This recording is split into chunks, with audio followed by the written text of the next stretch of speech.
อยช่วยถอดเสื้อออกก่อนได้ไหมครับว่าไม่มีเครื่องป้องกันอะไรเลยและเพื่อตรวจสอบว่าไม่มีการแอบซ่อนอุปกรณ์ที่จะเป็นตัวช่วยผ่านกระแสไฟฟ้าใดๆเราจึงขอให้แกถอดเสื้อครับดูสิครับผิวของแกเต็มไปด้วยรอยสักซึ่งก็ไม่แน่นะครับว่ารอยสักเหล่านี้จะช่วยป้องกันกระแสไฟฟ้าดูดได้หรือไม่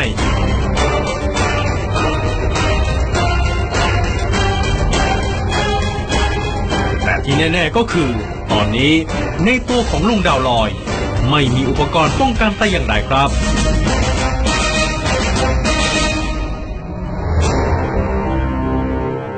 และนี่ก็คือแผงวงจรไฟฟ้าที่เราเตรียมไว้ครับ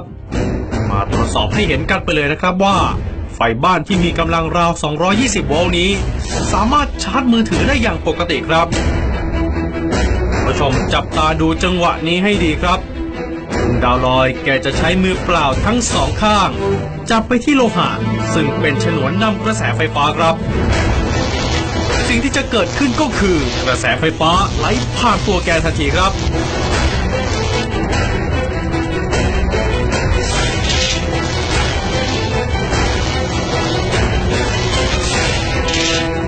แต่ทว่า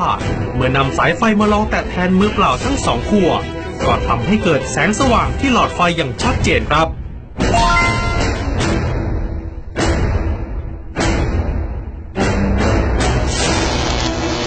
โอ้โหและดูนี่สิครับดาวลอยโชว์เหนือด้วยการใช้ลิ้นเลียตรงจุดที่เป็นตัวนำไฟฟ้าซ้ำอีกทีด้วยครับโอ้โหดูภาพช้าอีกครั้งครับไม่ถามปัญหาสุขภาพสักคำเลยครับ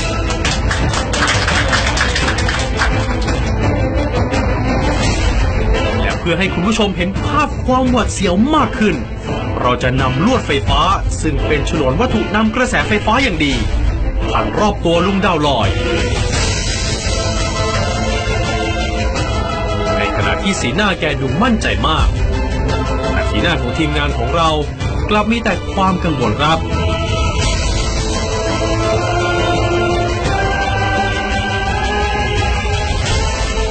ถ้าเกิดว่ามีความผิดพลาดเกิดขึ้นนี่มันจะเกิดอะไรขึ้นครับตายคืออะไรอันนี้ไม่ใช่การแสดงครับจะเป็นเรื่องจริงโอ้ย my god ถึงขนาดนั้นเราไม่ถ่ายทำก็ได้นะครับลุงแต่ในเมื่อแกยืนยันเอาเป็นว่าไปลุ้นพร้อมๆกันครับเมื่อองค์ประกอบพร้อมทุกอย่างตอนนี้สายไฟที่พันรอบตัวลุงดาวลอยแต่เข้าที่ระบบครับกระแสไฟจะส่งผ่านไปทันทีครับโอ้โหและสว่างแล้วครับ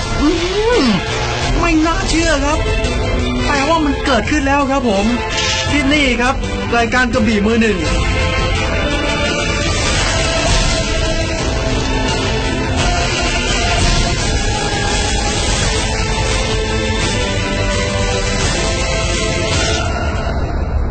โอ้โหสุดยอดจริงๆครับผมแต่ยังไม่หนำใจครับขอขยับสเต็ปจากสปอตไลท์มาที่เครื่องออกเหล็กซึ่งกินไฟมากกว่าครับจุดยากของเจ้าเครื่องนี้ก็คือกำลังไฟฟ้าจะต้องส่งผ่านเข้าเครื่องจนรันให้เครื่องติดซึ่งต้องปล่อยให้กระแสไฟฟ้าไหลผ่านเข้าไปในตัวลุงดาวลอยนานมากขึ้นนั่นเองนั่นหมายถึงอันตรายก็จะมากขึ้นตามไปด้วยครับเรามาเอาใจช่วยกันครับว่าลุงดาวลอยจะทนอยู่ได้นานเท่าไหร่ตอนนี้เครื่องเริ่มรันแล้วครับติดแล้วครับ1 2 3 4 5 6 7 8 9 10 11 12 13 14 15 16 17 18 19 20โอ้โห20นี่ครับสุดยอดเลยครับ